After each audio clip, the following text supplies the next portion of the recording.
buenas noches. Soy la doctora Carla Moctezuma. Bienvenidos a la sesión de residentes de la Sociedad Mexicana de Radiología e Imagen.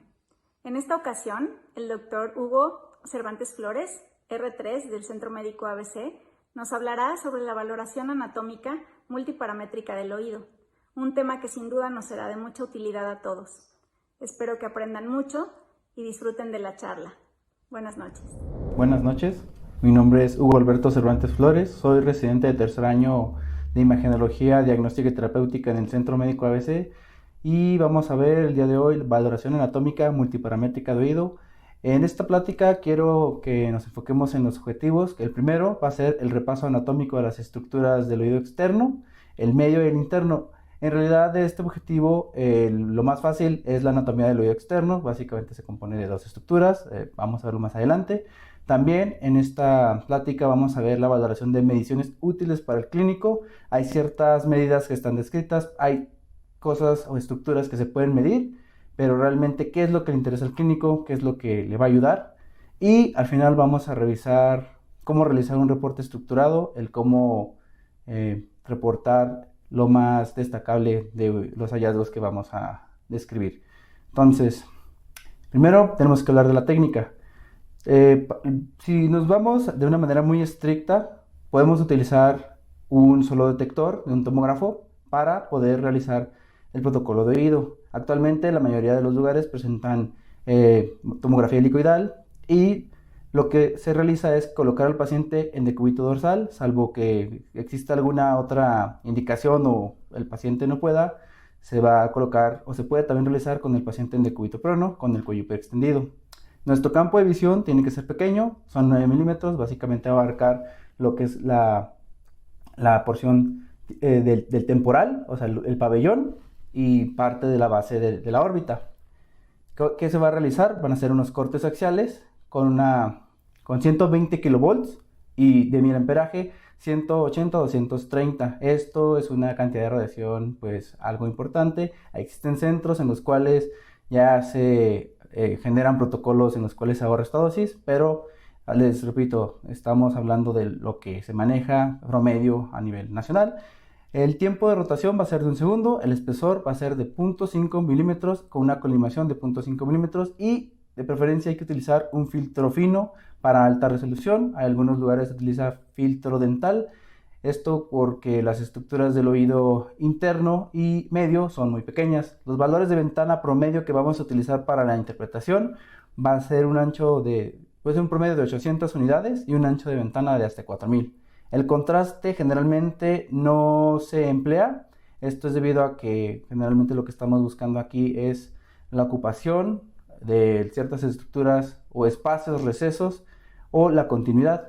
En dadas etiologías como las infecciones, en las que no podemos distinguir adecuadamente si es un tejido residual o cicatricial, ahí nos importa ver cómo funciona o cómo se comportan las estructuras con el reforzamiento. Y también se puede agregar lo que son las imágenes multiplanares y los renders con volumen en 3D. Las indicaciones de la tomografía para el oído van a ser trauma, enfermedades inflamatorias, el colesteatoma, tumores, malformaciones congénitas, una valoración prequirúrgica y también es útil en la valoración del protocolo de pérdida de audición de inicio o en aquellos pacientes que se quejan de vértigo. Entonces, todo esto se va a manejar con pasos. Vamos a comenzar con el topograma, seguido de los cortes iniciales, que es lo que ya mencioné, base de cráneo, vamos a incluir ambos temporales y va a ser de inicio con ventana en tejidos blandos. Posterior a esto se tiene que realizar una reconstrucción de cada oído y, ojo, aquí es sumamente importante hacerlo separado.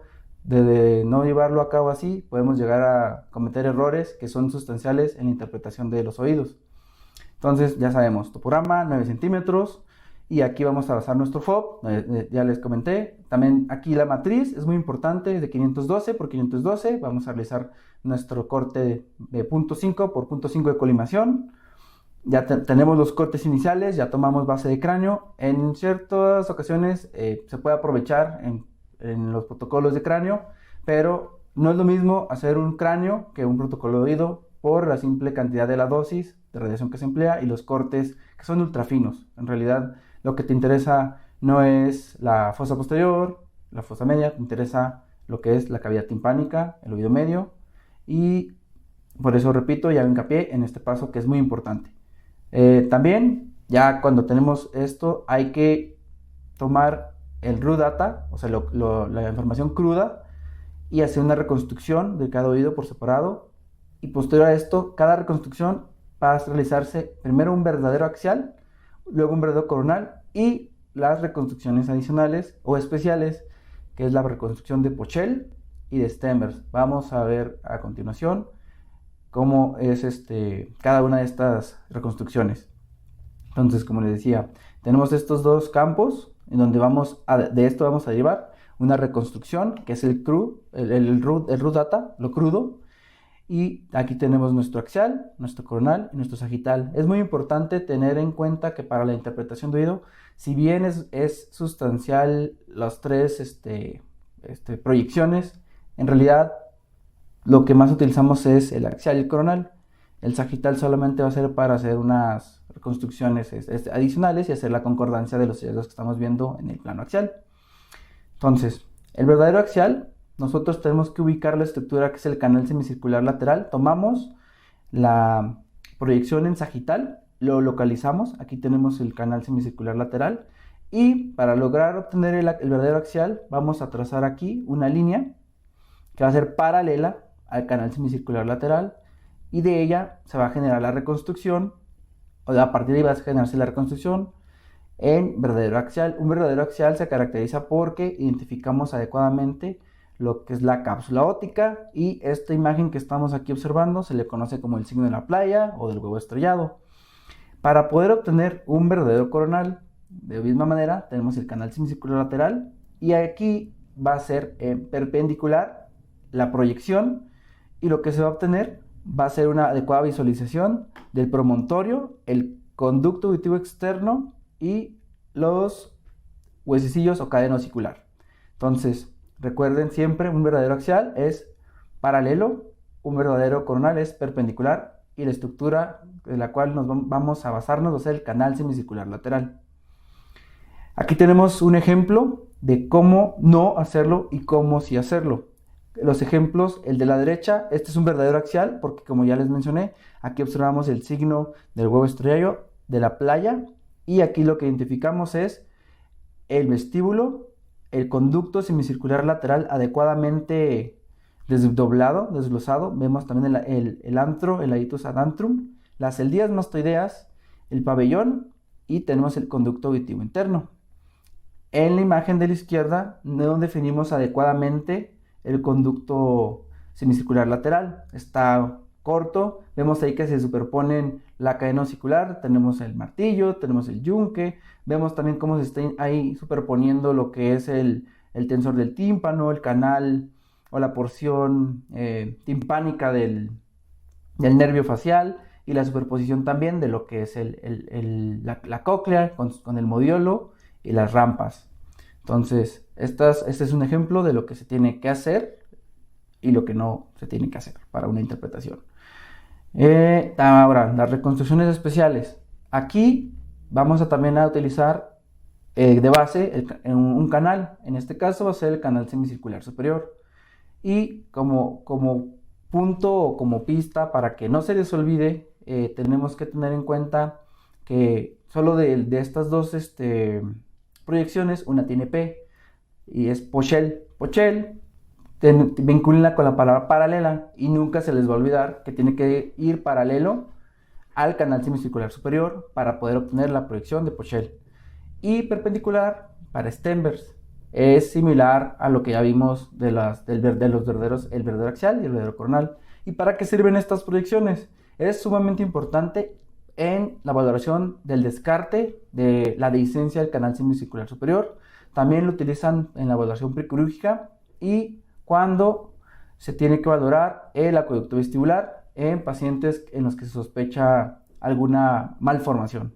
Entonces, paralelo, Pochel, y aquí lo que vamos a obtener va a ser como una imagen de una llantita o un anillo, y vamos a ver que la imagen que estoy señalando es el canal semicircular superior y está recubierto en su parte superior por lo que se denomina como eminencia arcuata. En los casos en los que existe dehiscencia del canal semicircular, se va a identificar esta porción con un defecto focal o una ausencia. Entonces existe una comunicación entre el canal semicircular y el parénquima encefálico o el espacio supramedio que se encuentra aquí. Entonces es sumamente importante. De hecho, aquí incluso estamos definiendo el yunque, está el estribo y aquí tenemos la ventana oval. Este es el foramen yugular y posteriormente vamos a ver el repaso anatómico, que es un poco complejo, pero vamos a hacerlo un poco sencillo. Y cuando lo hacemos perpendicular al eje del canal semicircular, vamos a obtener el caracol y esta va a ser la proyección de Stenberg. Entonces recuerden, Pochel es paralela y vamos a encontrar como una ruedita, y Stenberg es perpendicular y vamos a encontrar el caracol. Aquí tenemos el canal semicircular superior, el lateral, el vestíbulo y aquí tenemos la cóclea. ¿Okay? Y aquí tenemos parte de lo que es el nervio facial. Y a su cara y en su borde lateral vamos a definir las celdillas mastoideas. Ahora, ya sabemos de los pasos, pero puede haber errores. Sabemos que es incorrecto no realizar una reconstrucción por separado. Entonces, a hacer hincapié antes de realizar una interpretación, tenemos que tener nuestros oídos reconstruidos en un verdadero axial y un verdadero coronal. Entonces, ese es el primer paso. También podemos tener otro error, el cual no hagamos una adecuada reconstrucción. Tenemos que ver adecuadamente el canal semicircular y el vestíbulo. En este caso de la izquierda está incorrecto porque vemos de manera incompleta ambas estructuras y vemos cómo eso se propone en todas las demás. También otro de los errores que se comete a veces es el cortar los pabellones auriculares. Esto es importante porque en los pacientes en los que existe valoración por alguna displasia del oído externo, tenemos que ver si hay simetría entre los pabellones. O sea, aquí tenemos que entender que el oído generalmente es simétrico, puede tener una diferencia mínima, no sustancial, pero cuando ya existe una, ahí tenemos que ver la relación con la clínica, si existe alguna sospecha de alguna malformación, si existe alguna investigación de lo que es la sordera de nuevo inicio o nacimiento. Entonces, muchas malformaciones son aisladas, pero se pueden asociar con alteraciones ya sea del interno con el medio con el externo o los tres. Entonces hay que tener en cuenta que esta estructura o estas estructuras tienen un desarrollo embrionario conjunto. Entonces por ende hay que hacer una valoración simétrica y buscar pues estos puntos que estoy mencionando. Ahora, también existe una tendencia a sobrediagnosticar fracturas, pero generalmente en el oído, si no existe antecedente de trauma, pues es raro que busquemos una fractura. Entonces les recomiendo que si pueden tengan esta imagen, que la obtengan, que la copien y que la tengan a la mano, porque cuando se encuentran ante un oído y están interpretando, sea con antecedente de trauma o no, es muy importante tener en cuenta que son varias suturas. Esta imagen solo menciona algunas y se pueden dividir de tres maneras. Una serían las suturas extrínsecas, que son estas tres que menciono aquí, que es la sutura esfenoescamosa, que es la unión entre el esfenoides y la escama del hueso temporal, la petrooccipital, que es una sincondrosis y se encuentra hacia la porción posterior, la sutura occipitomastoidea, que cuando estamos realizando la valoración de cráneo, la vemos frecuentemente, que se continúa con la sutura lambdoidea, la sutura petromastoidea, que está hacia el techo, esta es una proyección coronal y aquí la podemos ver, la sutura timpano-escamosa, podemos observar aquí cómo parece una fractura, pero sin embargo podemos observarla muchas veces simétrica, la sutura petrotimpánica, donde por aquí también en la valoración de lo que es el antromastoideo y la comunicación hacia la cavidad timpánica, podemos ahí definirla, sospechar que es una fractura, pero de nueva cuenta siempre les recuerdo, hay que ver la simetría de las estructuras. Y por último tenemos los canales intrínsecos, que son el acueducto coclear, que este acueducto es una comunicación entre el oído interno, bueno, el oído como tal la cóclea, perdón, con el espacio subaracnoideo, y a través de este acueducto o canal discurre el líquido cefalorraquídeo, porque recordemos que la endolinfa, la perilinfa, todo eso del líquido es similar al líquido cefalorraquídeo. Entonces, como iba diciendo, cuando vamos bajando, lo que también tenemos que definir es los procesos que les mencionaba, el proceso largo del yunque y el del martillo. Estos siempre se van a dirigir hacia medial. El proceso corto de ambos va a dirigirse hacia lateral. Entonces aquí los podemos definir adecuadamente: proceso largo del martillo, proceso corto del yunque. Y el yunque se va a articular con la articulación o con la cabeza del estribo, que es esta estructura aquí bien pequeñita que apenas se define. Cada una de estas articulaciones tiene el valor de que permiten la transmisión del sonido para la estimulación o la transformación del impulso que nos permite la audición. Entonces, siempre hay que poner atención, y para que vean que no estoy mintiendo, vamos a ver ya la señalización de las estructuras. Ya sabemos el diezmostoideas. Hacia posterior vamos a presentar el seno sigmoideo. Lo que les mencionaba de la sutura, esta es la sutura occipitomastoidea, que se continúa después con lambda. También de las estructuras que no mencioné y sumamente importantes y que ya de cajón tienen que ver cuando van bajando, va a ser el conducto semicircular superior. Lo van a ver como está una ranurita que va a ir bajando continuamente. Vean el canal subarcuato, se va a encontrar inferior y lateral, bueno, medial en este caso, hacia el conducto semicircular superior.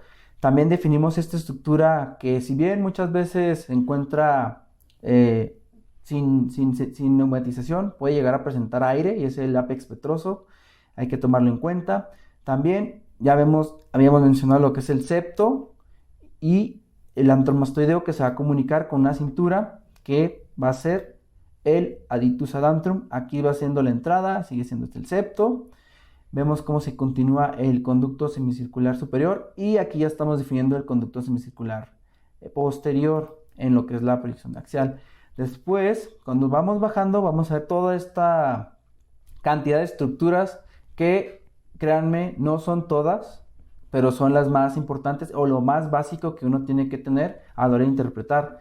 Lo que les había mencionado, el proceso corto del yunque se va a dirigir hacia lateral. Aquí tenemos la cabeza del martillo. Aquí ya vemos señalizado el adductus ad antrum, que es la comunicación de la cavidad timpánica con el antromastoideo.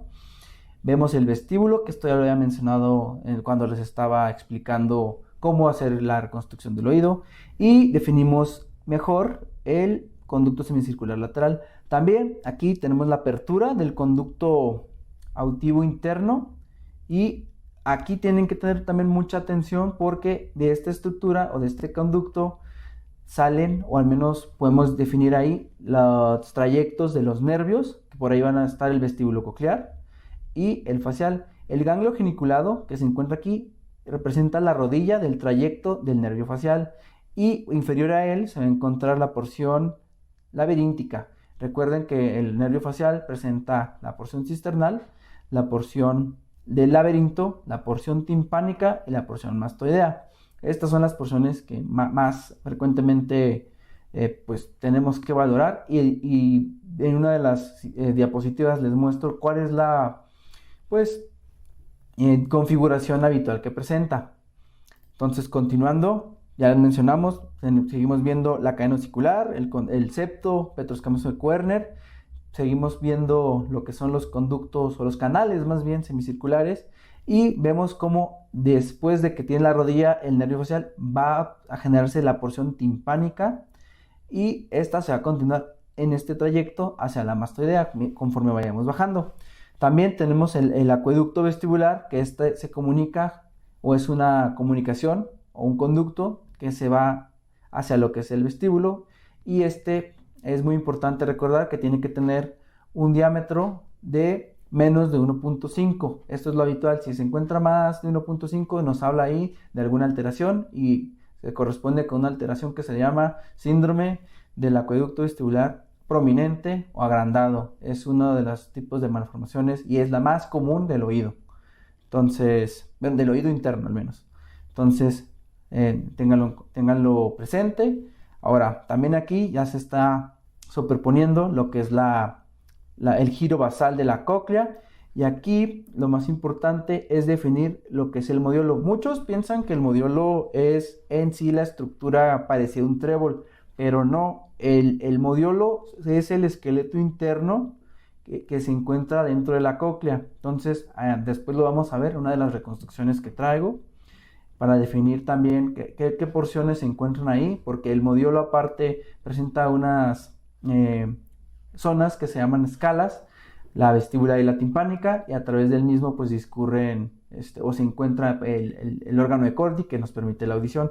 También otra cosa muy importante de las estructuras que se encuentran aquí es que conforme ustedes van observando los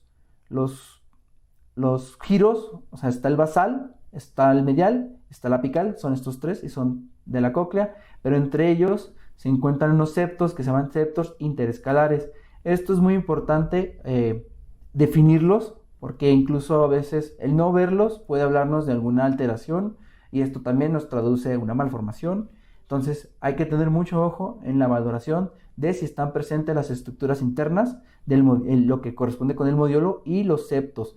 También aquí ya definimos de mejor manera, no tan claro, porque la verdad este hueso, el estribo es muy pequeño, pero aquí lo que estamos viendo es la crura anterior, la crura posterior, y aquí se encontraría el proceso largo del yunque, cómo se estaría articulando con la cabeza del estribo. Entonces hay que tener mucho ojo y mucha pericia cuando hacemos eso. También vean esta estructura de aquí, esta estructura como piquito que se encuentra hacia la porción posterior del oído medio, se llama eminencia piramidal. La eminencia piramidal va a tener aquí una implicación en lo que es la valoración del colesteatoma.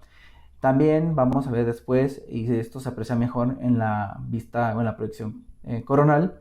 Y en la eminencia piramidal tiene esta importancia porque en su cara o en su borde medial se va a encontrar una depresión que se llama sinus tympani o seno timpánico, en donde esta depresión aquí puede acumularse o puede ser uno de los puntos ciegos u ordinales en la valoración o búsqueda de complicaciones de colesteatoma.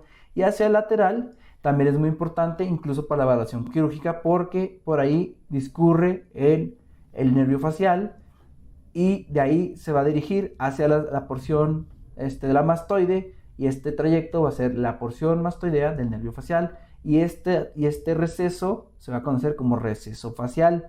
Entonces ya tenemos aquí la valoración de más estructuras. También otro punto importante que tenemos que tener aquí en cuenta es que en la eminencia piramidal se va a fijar la parte inferior de lo que es el tímpano, la membrana timpánica. Entonces continuemos con la valoración. Ya vimos la valoración de los giros. También ya aquí esta flecha lo que está señalando es el nicho de la ventana redonda, y lo vamos a distinguir en el plano axial porque va a estar dependiente o a un lado de lo que es el giro basal de la cóclea. Entonces siempre que estén buscando la ventana redonda, váyanse a la membrana basal, al giro basal, perdón, y ahí van a encontrar en su cara o en su porción lateral una disminución de la densidad que se va a corresponder con la ventana redonda.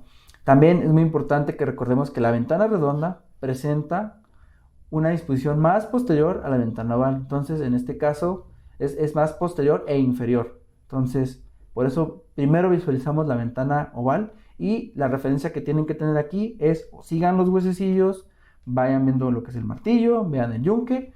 Cuando lleguen al proceso largo van a definir o apenas discernir lo que son las cruras del estribo, y donde se encuentran las cruras, justo ahí tienen que encontrarse la platina, que esa actualmente no la visualizamos, pero donde se encuentran estas dos estructuras vamos a presentar la ventana oval. Entonces hay que tener mucho cuidado en la valoración y siempre hay que tener estos recuerdos anatómicos de lo que les mencionaba. También, ya por terminar, al menos lo que es la valoración en axial, vamos a ver esta estructura que se va a definir mejor en la proyección coronal, que es el promontorio coclear, que es lo que delimita o es la pared lateral del conducto semicircular lateral. ¿Ok? La membrana timpánica, y vemos los demás forámenes que, si bien en este caso no vamos a valorarlos, es importante que tengan en cuenta que todas estas estructuras se encuentran ahí, y a veces cuando existe patología del oído tiene varias formas de dispersarse, irse hacia otros sitios, ¿ok? Entonces ya tenemos la proyección, ahora la reconstrucción en coronal, y aquí lo que vamos a hacer es irnos de atrás hacia adelante. Vamos a ver de nueva forma externo hacia interno, de lateral a medial. Entonces aquí lo que les comentaba es ver la estructura, la configuración de los pabellones auriculares, ver la densidad ósea, ver aquí lo que es la neumatización de las celdillas mastoideas, y aquí conforme vamos avanzando vamos a ver esta dilatación que es la celdilla más grande y es el antro mastoideo, y si nos vamos vemos esta disminución del calibre, que esa disminución del calibre es el adductus ad antrum. Ahí lo podemos ver y vemos cómo llega hacia la cavidad timpánica, donde se desglosan los huesecillos o la cadena osicular. Entonces recuerden, siempre en cuanto encuentren una dilatación que se sigue hacia una disminución en el calibre, es el antro mastoideo seguido del adductus ad antrum, y va a terminar o va a llegar hacia la cavidad timpánica con los huesecillos.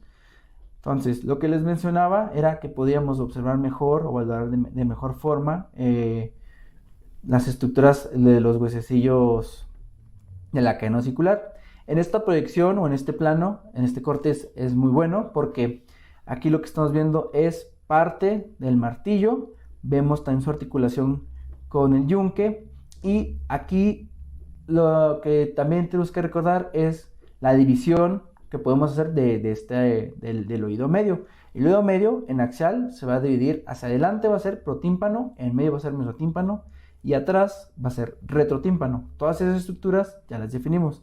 Pero en el plano coronal va a ser arriba, que es acá arriba, esto de aquí es el epitímpano.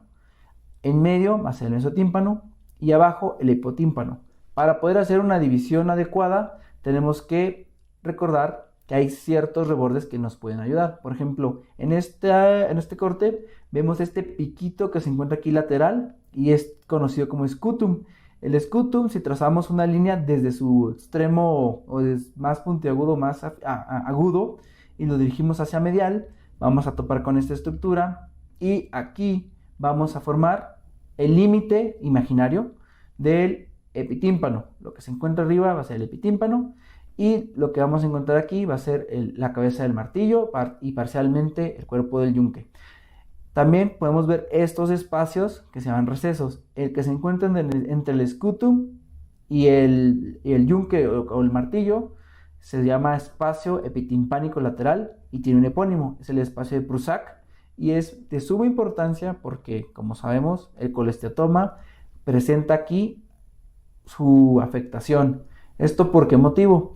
El motivo aquí es de que en donde está el scutum vemos apenas perceptible la membrana timpánica, y ahí está la porción o la fijación superior de la membrana timpánica. La inferior, ya dijimos, se encuentra en el rodete junto con la eminencia piramidal.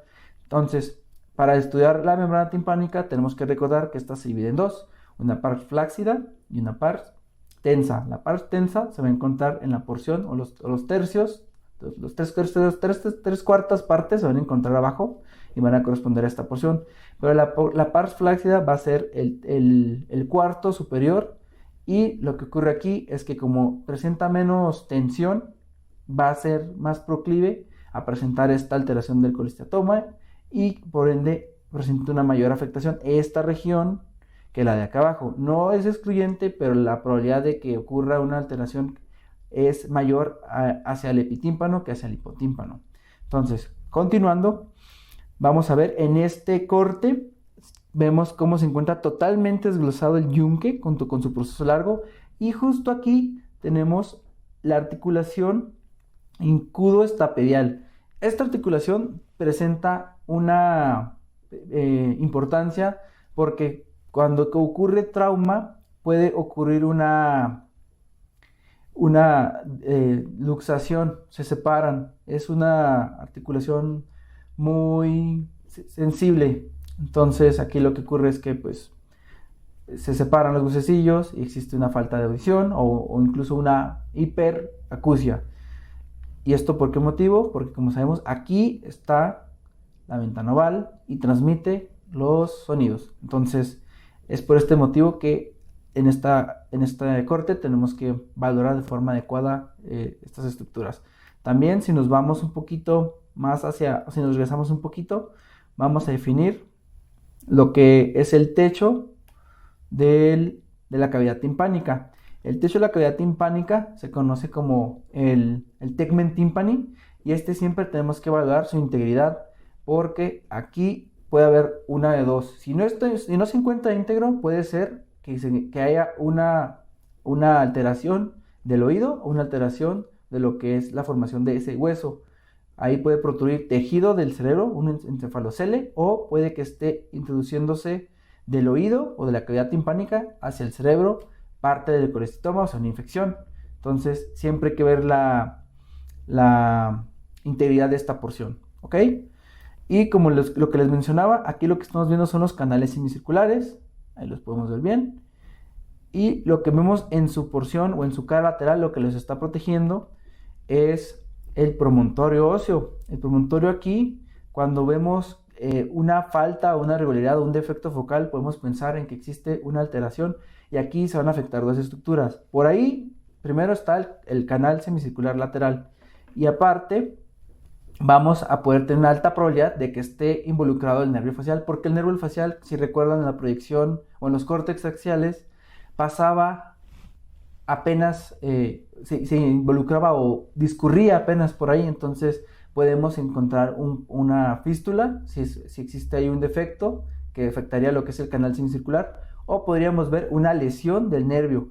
También otra de las valoraciones que se tiene que hacer es que aunque ustedes vean la integridad de esto, pero ven ocupada o ven adyacente a él una atenuación de tejidos blandos y la valoración es en busca de colecistoma, el paciente presenta clínica, nosotros no podemos decir que no se encuentre involucro, porque llega un punto en el cual el colecistoma presenta un patrón en el cual está está fenestrando este promontorio y puede que esté ocasionando clínica, y nosotros, a pesar de que vemos íntegro el promontorio, puede que se encuentre la clínica. Entonces aquí nuestro papel es mencionar la presencia de ese tejido, pero no podemos descartar que esté o no el involucro, aunque si el paciente tiene clínica, lo más probable es que presente el involucro.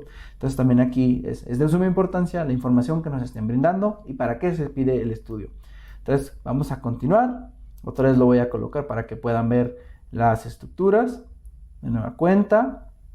Aquí lo vamos a ver, y si se define aquí, vamos a ver si aquí lo vamos a detener. Esto de aquí es el conducto auditivo interno, y lo que vamos a definir también aquí va a ser una de las estructuras. Este piquito o esta estructura ósea se conoce como cresta falciforme. La cresta falciforme es de suma importancia y ya han visto frecuentemente cuando se valora lo que es la división del vestíbulo coclear. Vamos a definir esta como la división del cómo viene el nervio, y aquí se va a dividir en vestibular y en nervio coclear. También por ahí lo que vamos a observar es cómo discurre el nervio facial. El nervio facial sería por aquí, en su porción timpánica, su porción laberíntica sería por aquí, y la mastoidea la vamos a ver hacia acá. Hacia acá sería la porción mastoidea. ¿Ok? Entonces ya tenemos acá también los conductos semicirculares. Tenemos el lateral, el superior, el posterior. Vemos cómo se encuentra aquí el acueducto, la ventana redonda, el vestíbulo, y aquí también podemos definir los acueductos. Pero lo más importante es definir que todo se encuentre como lo mencionamos, y para que vean que no estoy mintiendo, vamos de nuevo a ver las etiquetas. Tenemos celdas mastoideas, tenemos el foramen yugular que se encuentra medial. Aquí una de las importancias que tiene el foramen yugular es que a su porción medial está delimitada por una estructura ósea que se llama placa sigmoidea, y la placa sigmoidea tiene que tener al menos un espesor de 1 milímetro. La literatura puede variar, pero lo más frecuente es que sea 1 milímetro. Y aquí es cuando cuando hacemos la valoración de las estructuras también vasculares, podemos ver la procedencia del golfo de la yugular, que también puede presentar una disposición alta. Y si presentamos un defecto en la placa sigmoidea, vamos a ver si la podemos ver un poquito más adelante. Aquí, si vemos un defecto, nos puede traducir la clínica, y por eso el paciente tiene esa alteración. Entonces, fíjense cómo tenemos que hacer una valoración muy minuciosa de todas las estructuras. Y nos saltamos una estructura que era el acueducto coclear. Recuerden que va a comunicar con el espacio subaracnoideo, y vean cómo está su disposición. Lo vemos mejor en las proyecciones adicionales. Vamos a ver lo que les mencionaba del segmento del segmento del facial en su porción mastoidea. Vamos a ver el conducto semicircular posterior. Vamos a ver el superior, el lateral. Aquí lo que les mencionaba del posterior, aquí se encuentra. Sigue presentándose el foramen yugular. Vemos otro que es el canal del hipogloso, adyacente del tubérculo yugular. Y lo que les mencionaba del vestíbulo. Seguimos viendo el facial, cómo va haciendo un trayecto de inferior a superior, de lateral hacia medial. También vamos a ver lo que les comentaba de la eminencia arcuata cuando hacemos la valoración del conducto semicircular superior. La apertura del conducto auditorio interno. Y seguimos todavía con el trayecto del facial en su porción timpánica. Teníamos la porción mastoidea más abajo, en medio, por así decirlo, vamos a tener la porción timpánica, y hacia superior la porción labiríntica. Ahorita la vamos a ver más adelante. Tenemos la ventana redonda que se encuentra más posterior e inferior, recuerden, no se les olvide. Y de pronto vemos, como les decía, más superior, justo lo acabamos de mencionar. Miren, ahí se encuentra la ventana oval, y seguimos observando lo que son los conductos semicirculares. También aquí, ya les había mencionado, el promontorio de la cóclea se define de una manera adecuada, y aquí no presenta ningún defecto, se encuentra continua, íntegra, preservada. ¿Qué otra cosa también podemos aquí definir? Vemos el yunque en su cabeza, las dos cruras. Vemos el músculo del estapedio, aquí se encuentra, que nos va a ayudar o va a facilitar lo que ya les mencioné de la dislocación o luxación de la articulación incudo-estapedial. Ya definimos el martillo, el escutum, el espacio de Prusak, el músculo tensor del tímpano, que se encuentra aquí, se encuentra adosado, y ahí nos permite también facilita también la luxación de la articulación incudo-estapedial. Y lo que les mencioné de la rodilla de la porción del facial, que es hacia el ganglio geniculado. Y también definimos cómo va terminando la cóclea. Aquí no vamos a valorar mejor lo que es los giros. Para eso es la proyección axial, donde podemos definir de forma adecuada el modiolo. Sin embargo, es importante tratar de identificar los giros, contarlos, y vamos a ver cuántos tienen que ser normalmente en lo que continúa la plática. Entonces, parte de lo que ya mencioné y lo que voy a repetir es en las proyecciones, donde mejor vamos a valorar la parte flácida y el espacio de Prusak y el scutum va a ser en el coronal. Aquí tenemos que encontrar este espacio libre, y tiene que ser un espacio también ahí conservado, y preservar las estructuras. No tiene que encontrarse bordes escleróticos, no tiene que encontrarse tejido blando o alguna ocupación ahí que nos sugiera colestatoma. Y también en axial, donde se define mejor la eminencia piramidal, vamos a definir sus recesos, el del facial hacia el lateral y el sinus tympani hacia medial. ¿Ok? Entonces, lo que ya les mencionaba, y ya lo vimos, de hecho ya lo vimos, mucho de esto va a ser repetitivo, y es parte de lo que es el oído. El oído es repetir, volver a ver, y vamos a ver cómo esta línea morada es el nervio facial y cómo va su trayecto, desde la porción cisternal hasta la porción mastoidea. ¿Ok? Estos son los huesecillos. en una valoración pues, macroscópica, y vemos una escala donde vemos que son hasta 2 milímetros, o sea, imagínense el tamaño de estas estructuras, son muy pequeños y nos permiten la audición.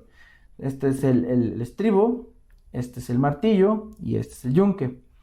Tienen muchas porciones, pero lo que a nosotros nos importa es la cabeza del estribo, que presenta su apófisis lenticular, la crura anterior, la crura posterior o cruz, como le quieran llamar, la platina que va abocada hacia la ventana oval, la cabeza del martillo, el cuello, el proceso corto o lateral o anterior, como le quieran llamar, y el proceso largo, que se va a unir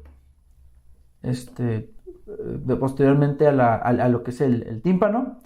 También tenemos el yunque, tenemos ahí su configuración y presenta aquí el proceso largo, el proceso corto, y todo esto pues forma pues, la cadena osicular que ya vimos por las diferentes proyecciones.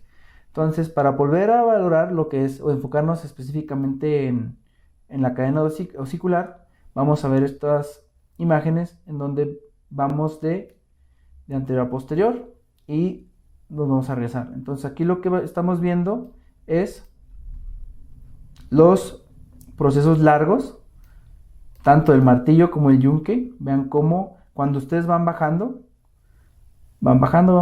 ahí se van a ir hacia medial. Siempre tienen que ir hacia medial y tienen que encontrarse ahí junto con sus respectivas sitios de inserción. Por ejemplo, aquí lo que vemos es el proceso largo del yunque, se va a insertar con la cabeza o la apófisis lenticular, que es en esta región. Ahí lo estoy pasando. Aquí, justo aquí, se va a unir con el proceso lenticular del estribo. Y vamos a ver aquí cómo se define adecuadamente las cruras. Justo aquí, tal vez un poquito, ahí lo pasamos, justo un poquito, justo aquí, vamos a definir lo que es la ventana oval. Y si nos vamos un poquito hacia abajo, esto recuerden es en axial. Si nos vamos un poquito más abajo, justo donde vemos como lo que les mencionaba que era como una disminución de la densidad, vamos a ver la ventana redonda que se va a encontrar posterior, justo aquí. Aquí sale la ventana redonda, ¿ok? Entonces, es muy importante. También en este caso que estamos observando, podemos ver que presenta parcialmente ahí un engrosamiento del conducto auditivo en su porción cartilaginosa, probablemente a expensas de tejidos blandos.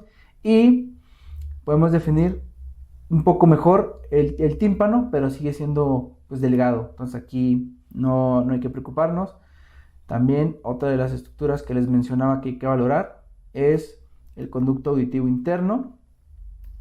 Y como aquí se va hacia las aperturas, la apertura coclear, que siempre hay que tener en cuenta que sea simétrica, y vemos las estructuras internas que corresponde con el modiolo o escalas, como le quieran llamar.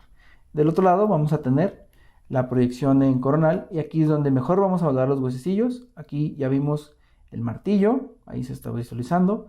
Luego nos vamos a ir un poco más hacia adelante más adelante, perdón, y vamos a definir ahí el yunque. Y justo aquí vamos a ver cómo se inserta junto con la ventana, para conformar junto con la platina, la ventana oval. Y justo abajito, acá, será la ventana redonda, el vestíbulo, el conducto semicircular superior, el lateral, el inferior. Y básicamente esto es lo que tenemos que valorar. Y recuerden, justo lo que les acabo de mencionar, cuando encuentren este piquito de aquí, ahí es donde se divide y se forma lo que es la división del vestíbulo coclear, se llama cresta falciforme. Muy bien. Básicamente de estructuras anatómicas llevamos un poco, vamos a tener que seguir repasándolas. Incluso cuando terminen de ver esta plática, yo recomiendo que repasen, vean que no solamente es lo que estamos mencionando aquí, hay más estructuras, pero estas estructuras son las mínimas esenciales para poder defenderte y definir qué es lo que está bien, qué es lo que está mal. Bueno, ya lo que les mencionaba, son las estructuras en la valoración 3D. Estas reconstrucciones las pueden descargar, las pueden buscar, y existen varias páginas, incluso ustedes las pueden realizar. Entonces, lo que tenemos en azul es la cadena osicular, tenemos el estribo junto con su articulación incudo estapedial.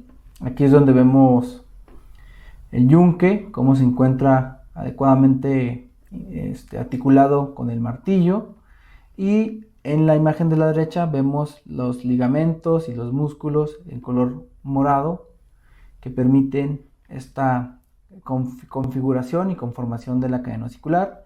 También tenemos la trompa de Eustaquio, tenemos la porción cartilaginosa de la misma, tenemos en verde en esta imagen, tenemos el conducto auditivo externo, cómo se encuentra la configuración con la membrana timpánica, y esto de aquí correspondería con el umbo, que sería del martillo, al articularse con la membrana timpánica.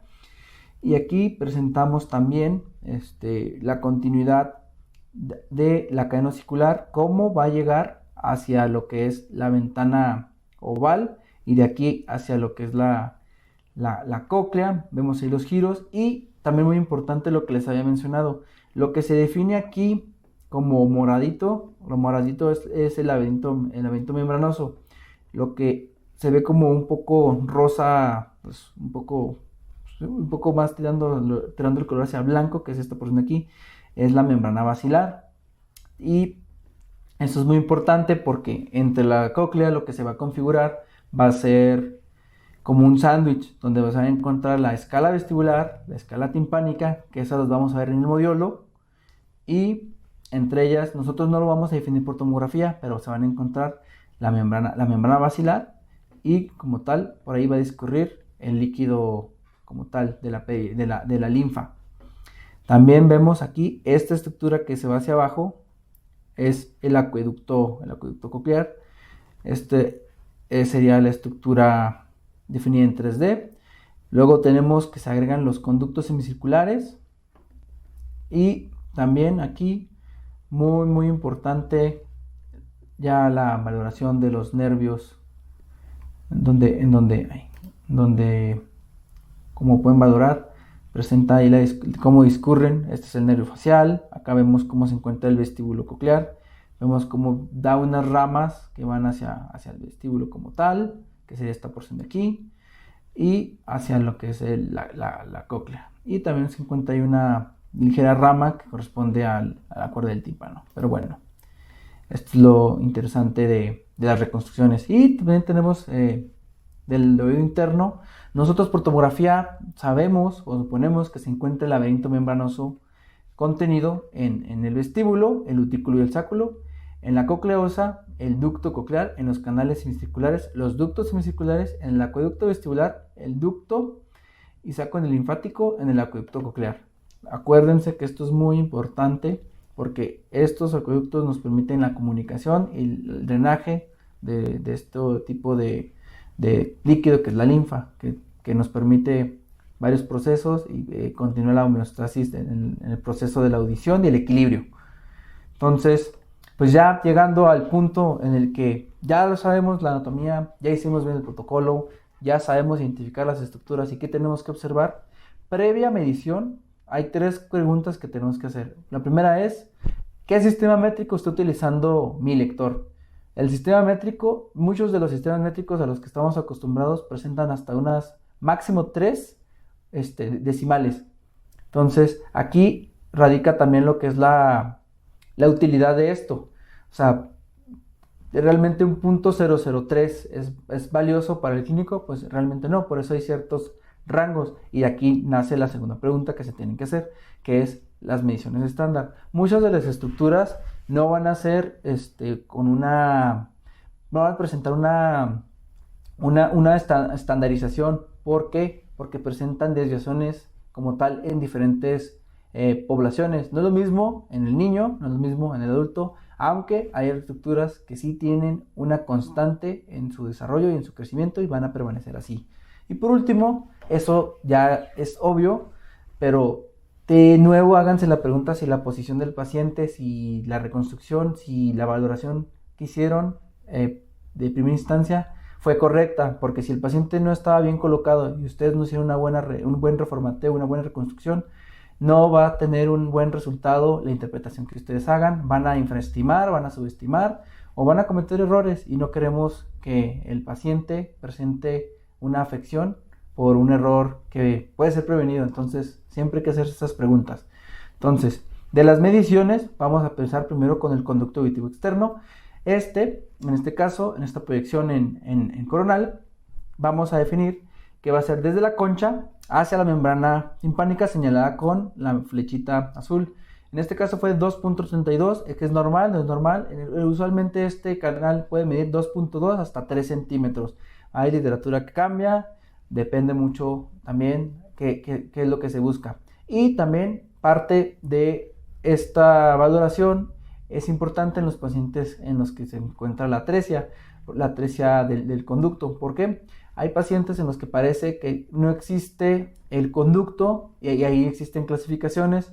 Nuestro objetivo a nosotros medir el conducto del que se encuentra permeable es hacer una estimación hasta donde se encuentran las estructuras, ya sea los huesecillos o si se encuentra la membrana timpánica, porque a veces lo único que van a encontrar es que se encuentra tapado por un bloque de tejido blando, y otras veces no se va a encontrar ni siquiera la porción ósea. Entonces aquí es importante la valoración de la longitud del contralateral, si se encuentra permeable, o incluso junto con el plug, porque ahí van a hacer la canaloplastía, y esto tiene un valor importante en pronóstico. También hay que valorar lo que es el ancho y el alto, que esto es de 9 a 10 y de 6 a 8. De 9 a 10 en altura y ancho es lo que les mencioné. Entonces, esta es una proyección sagital y se tiene que hacer en la porción más ancha, más alta. Entonces ahí hay que irse con las reconstrucciones y hay que ir tomando los valores acordes. Ahora, ya cuando nos pasamos al oído medio, la cavidad timpánica, tenemos que recordar si está anterior, si está lateral, si está medial, si está posterior. Aquí, ¿qué sería? En esta proyección sería axial. Entonces, recordemos, protímpano, mesotímpano, y hacia atrás, el retrotímpano. Si está en coronal, vamos a ver el tegmen timpani, el epitímpano, la membrana timpánica aquí, el martillo con el yunque y el estribo, el promontorio coclear, el hipotímpano, y aquí también podríamos llamarle retrotímpano, pero mejor eso dejémoslo para el axial. Entonces, ya cuando nos ubiquemos, va a ser epi, meso y retro. Entonces, hay que tener estas nociones. Lo vamos a repetir y tiene que quedar clara esta valoración. Entonces, aquí lo que vamos a hacer es valorar los recesos y la profundidad. Por ejemplo, en la imagen de la derecha, lo que estamos viendo aquí es la profundidad del seno timpánico. Lo que vamos a tomar de referencia va a ser la porción mastoidea, del facial. Si se encuentra por encima, al nivel o por debajo. Este sería un tipo A, que sería un poco por encima del nivel donde se encuentra el facial. Entonces, sería el tipo A. El tipo B es al nivel y el tipo C es por debajo. Y esa sería la profundidad. Acá lo que se está midiendo es el receso epitimpánico superior, y tiene una gran variabilidad. No tiene que ser menor de 3.5, no mayor de 6. Entonces, también aquí van a encontrar variabilidad en la literatura, pero eso es lo más constante. Y aquí también lo que estamos valorando va a ser que se encuentre los recesos permeables. Ahora, de la cadena osicular, también aquí es muy importante la medición. Lo que les mencionaba también del espacio en que se encuentra del promontorio coclear hacia la cadena osicular o hacia lo que es el yunque en su proceso, tiene que ser mayor de 1.4 para que se encuentre respetado, porque en algunas ocasiones, cuando existe esta denominada ya sea una luxación o incluso fractura de la cadena osicular, se va a ver disminuir este espacio, y aunque parezca íntegra la cavidad, vamos a ver una retracción o incluso una falta de este espacio que tiene que estar respetado. Y la longitud de lo que es la cadena osicular, pues en este caso que es el yunque, va a ser en este caso es de 8.3, tiene que ser menos de 1, pero no tiene que ser menos de 7, ¿ok? Aquí tenemos el yunque en su ancho de 2.9, no tiene que ser mayor de 4, no tiene que ser menor de 2. En su longitudinal, perdón, lo que ahorita describimos fue el martillo, aquí estamos ya describiendo el yunque, una disculpa. Aquí va a ser máximo 6, pero no puede ser menor de 4. E incluso si llegase a ser menor de 4, hay que ponernos en lo que es la instancia de si es un niño o no. También lo que es el ángulo y la inclinación del yunque con el estribo. En realidad eso nos ayuda porque en algunas ocasiones cuando se encuentra baja el techo del tímpano, puede empujar o puede limitar pues la congruencia y la movilidad de los huesecillos. No es frecuente, pero cuando no se encuentra otra alteración, hay que tomar en cuenta también esa disposición. Y también la longitud aquí del estribo. La verdad aquí esta sola la estoy mencionando y la coloco porque se puede hacer. La utilidad que tiene es muy variable. Esta sí no recomiendo que se haga. Y también las porciones del canal del nervio facial. En general todas tienen que ser menores a 1.4, pero no menores a 1. ¿Ok? Entonces tenemos la porción que es la laberíntica, la mastoidea, perdón, la laberíntica sería esta, perdón, la laberíntica, timpánica y acá la mastoidea, ¿ok? El oído interno, del oído interno en realidad es lo que nos aboca la plática y estos son más estandarizadas y se incluso existen los artículos, existe un artículo mexicano donde nos dice qué es lo que se tiene que medir. Y aquí lo que estamos viendo es la apertura coclear, que no tiene que ser menos de 1.4, me parece. También tenemos aquí la longitud de la rampa basal, tenemos la longitud del conducto auditivo interno, su apertura. Tenemos también el extremo o la altura de la cóclea. Tenemos la longitud y el ancho del vestíbulo y lo que les mencionaba de el acueducto vestibular, donde lo más importante es hacer las dos mediciones en su porción media y hacia la apertura o el opérculo, ¿ok? Y ahora, otra cosa que también tenemos que realizar, y esto es una medición adicional en los protocolos para colocación de implante, después de que se repase toda la anatomía, después de que quede constatada la identificación de todas estas estructuras, de que sí tiene esta estructura el modiolo, la cóclea, el vestíbulo, tienen morfología y se encuentran bien, tenemos que contar las vueltas de la cóclea. Las vueltas de la cóclea van a ser 2.5, 2.75. En la literatura lo van a ver como 2.5 o 2/3. Eso es lo que se tiene que contar. Y para poder hacerlo, aquí nos vamos a ayudar de la proyección de Stenberg. Y lo que yo les recomiendo hacer es ir hacia la apertura de la cóclea. Y desde ahí pueden hacer dos cosas.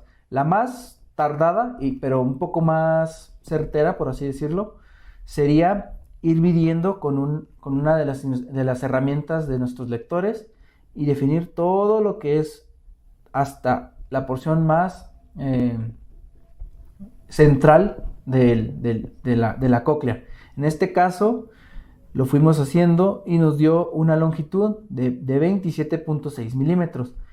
Para ahorrarnos eso también existe una fórmula, que es la fórmula de la longitud del conducto coclear, que ya tiene unas constantes. Las constantes son 4.16 y menos 2.7, siendo A lo que es la longitud desde la porción más distal del conducto, de la apertura coclear, y lo que se va a hacer es restamos a menos 2.7 y el resultado se va a multiplicar por 4.16. Vean aquí la diferencia de hacerlo manual, por así decirlo, y la fórmula nos da una diferencia de 2.5 o 25.854 milímetros.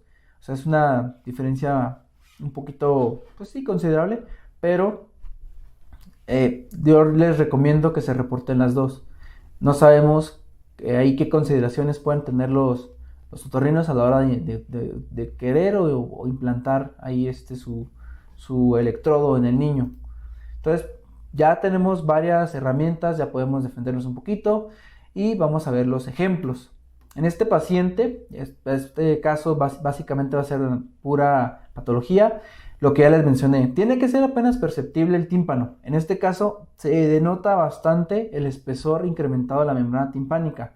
Si vemos esto y lo vemos asociado aparte a esta estructura que correspondería con el estribo, vemos que el estribo aquí se ve más denso, no es tan denso y no lo deberíamos de ver tanto. Entonces, aquí es donde nos tenemos que hacer la pregunta de este paciente tendrá algún antecedente, si lo correlacionamos con lo que dice el clínico o no. Aquí esto más bien parece una prótesis y esto de aquí parece una meningoesclerosis, una timpanoesclerosis. Si lo asociamos aparte, que en la imagen inferior vemos una alteración en la atenuación de lo que es el vestíbulo, en el hueso que está perivestibular y pericoclear, vemos que está con un decremento de la densidad y vemos que este paciente ya tiene unos 65 años, presenta este patrón de que empieza a disminuir su audición. Este paciente, a pesar de que tiene todos estos factores, lo que en realidad o le está quejando y no vamos a poder solucionar, va a ser esta lesión que se conoce como otoesclerosis y está en un proceso de otoespongiosis. Acuérdense que la otoesclerosis presenta dos patrones. El que más predomina generalmente es este proceso en el cual es resortivo más que depósito o generación de hueso. Tenemos otro caso. Este caso es un niño.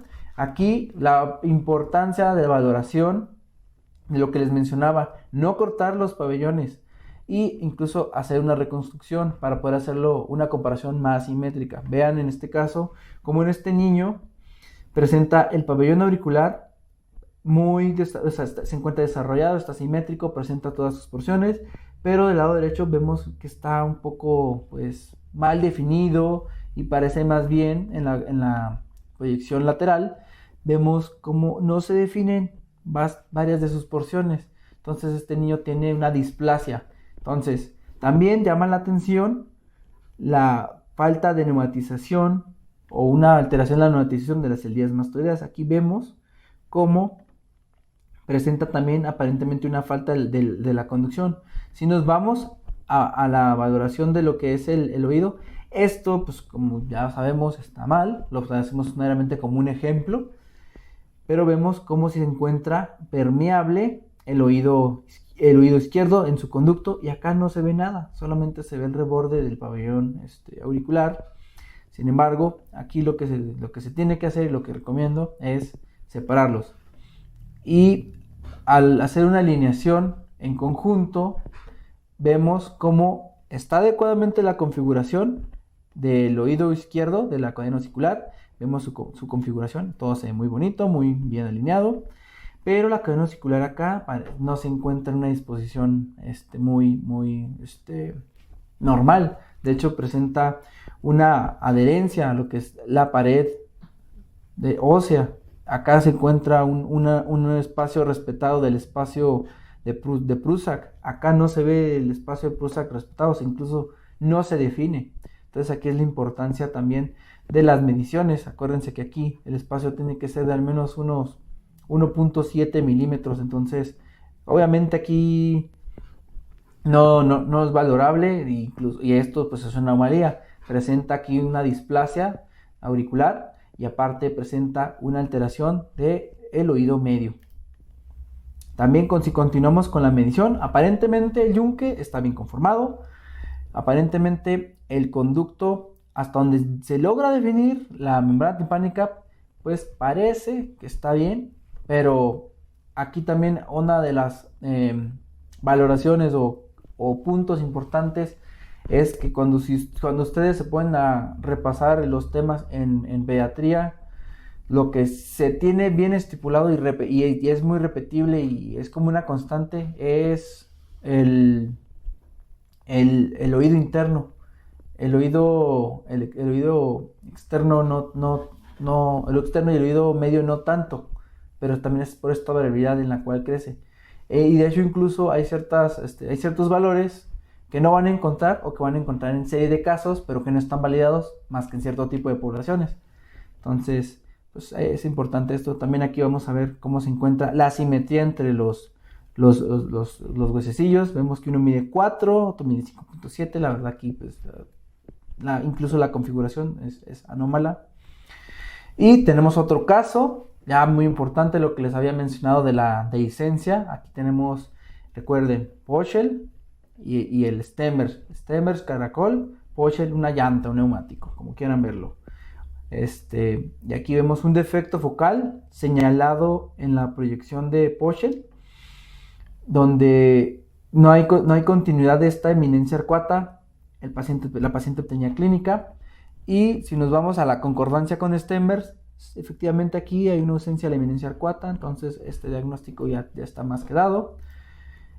Por último, ya repasamos lo que son las mediciones, ya vimos la anatomía, cómo hacer una buena alineación, una buena adquisición, el protocolo como tal. Vamos bien en los pasos. Y lo último que me gustaría nada más mencionar es cómo hacer un reporte estructurado. Tienen que tener un orden, y esto ya lo tenemos muy estipulado. En el R1 sabemos o tenemos nula noción de un orden, no sabemos un poco de anatomía porque estamos acostumbrados a la anatomía macroscópica, no estamos acostumbrados a ver una imagen en 2D que es una representación de un cuerpo tridimensional, pero les recomiendo que repasen la anatomía, vuelvan a lo básico, continúen haciendo eso, y ya cuando tengan el repaso anatómico o tengan definida la anatomía como tal, hagan un orden. El orden que yo recomiendo es, como les mencioné, de lateral a medial, de anterior a posterior o de adelante hacia atrás, de arriba hacia abajo, de caudal cefálico o viceversa. Ustedes van a decidir cómo interpretar el oído, pero les recomiendo que cuando ya tengan un orden siempre lo hagan de esa manera y siempre vayan haciendo un checklist. Y yo les recomiendo y les dejo este checklist que para mí es el que más me funciona, y muchas veces pocas cosas se nos han ido. El pabellón auricular, el conducto auditivo externo, seguido luego las célidas mastoideas y el aditus adaptum junto con su antro mastoideo. Ahí engloban la parte externa, luego son hacia medial y hacia arriba. Van a ver la membrana timpánica y de ahí hacia el tegmen timpani. Luego van a ver en axial y en coronal. En coronal, epi, meso e hipotímpano. En axial, pro, meso y retrotímpano. Luego se regresan, ven los espacios de Prusac junto con la integración del scutum. Los demás recesos ahí, porque ya se encuentran en el epitímpano. Se van a mesotímpano para ver la cadena osicular. Vean su morfología, vean su congruencia. Pueden hacer las mediciones. Les digo, aquí es muy variable. Depende mucho de si tienen un manual, si tienen incluso alguna métrica institucional. Ahí depende de muchas cosas. La verdad creo que yo recomiendo que busquen en la literatura mexicana, porque nosotros atendemos generalmente pues población mexicana. Entonces definir bien qué y cómo, ya sabemos cómo, pero hay que ver cuánto. Y también en la cadena osicular, seguirla toda en su congruencia, y la ventana oval que se encuentre permeable, que se encuentre íntegra, que no se encuentre pues alguna alteración. Después de eso nos vamos a ir hacia abajo y hacia posterior. Vamos a ver la ventana redonda, de ahí vamos a subir hacia el vestíbulo, vamos a ver los conductos semicirculares y el complejo cóclea-modiolo. Recuerden ahí ver los septos interescalares, ver las escalas, ver también eso en múltiples instancias, ver los giros, cómo se encuentran, si se encuentran ahí los 2.5, 2.75 giros de la cóclea, ver también ahí las rampas, si se encuentra la basal, la media y la apical, ver la morfología, ver si está todo esto respetado. Y de ahí ya dirigirnos hacia el conducto auditivo interno, otra vez recomendándoles ahí ver los conductos, ver el acueducto vestibular, ver el acueducto coclear, ver la cresta falciforme, ver la apertura, ver la longitud del conducto auditivo interno. Y por último, como ya habíamos tomado una adquisición en tejidos blandos, irnos hacia el ángulo pontocerebeloso, porque de ahí muchas veces puede haber una alteración y no nos estamos dando cuenta. Entonces, este es el orden. Y por último, lo que les voy a dejar es mediciones. Esto, como les digo, hay ciertas estructuras que ya tienen estipulada su medición, ya las hemos mencionado a lo largo de la plática, pero yo recomiendo que hagan una búsqueda y definan si incluso en su misma institución ya incluso los otorrinos tienen algún protocolo, tienen alguna valoración o algún antecedente, y traten de normar y hacer esta pues validación. Incluso se podría hacer a futuro una integración con varios centros y lograr una, pues como les digo, una estandarización. Pero lo que se tiene que reportar y se tiene que ver es la longitud del vestíbulo, el ancho del mismo, cuánto se encuentra el ancho del acueducto vestibular en su porción media, en la apertura o en el opérculo, cuánto mide la vuelta basal, esta siempre en axial, la longitud del conducto coclear en parasagital o en Stenberg, como lo quieran llamar, esto desde el centro de la ventana redonda de la extensión de la rampa basal, o utilizar la fórmula, ahí pueden hacerlo, o pueden hacerlo manual, perdón. También el ancho de la apertura coclear, la longitud del conducto auditivo interno y el ancho del conducto auditivo interno. Por mi parte, eso es todo. Esta es parte de la bibliografía que yo recomiendo, y en sí mi consejo es repasen la anatomía, vuelvan a ver los casos. Si no saben cómo, asesórense con alguien. Hay mucha información del oído y la verdad es que pocas personas tenemos una comprensión del oído. Realmente yo empecé con esto hace relativamente poco, gracias a mis maestros en el Centro Médico ABC, que no son expertos. Ellos humildemente dicen que no son expertos. La verdad es que tienen muy buena reconocimiento de lo que es la anatomía y muy buena pues anatomía radiológica y muy buen trato con los pacientes. La verdad, ellos son muy humildes y yo recomiendo lo que ellos me han dicho, y lo que me transmiten a mí es repásalo, busca la información, ve si hay alguna diferencia y pues no te quedes con la duda. Siempre que tienes que asesorarte con alguien más, aunque seas R1, R2, R3, R4 o incluso adscrito, no te quedes con la noción de que ya lo sabes, porque el oído es muy complejo y si no ves algo, puede que lo que no estés repasando pues sea lo que está afectando al paciente. Por mi parte es todo. Muchas gracias.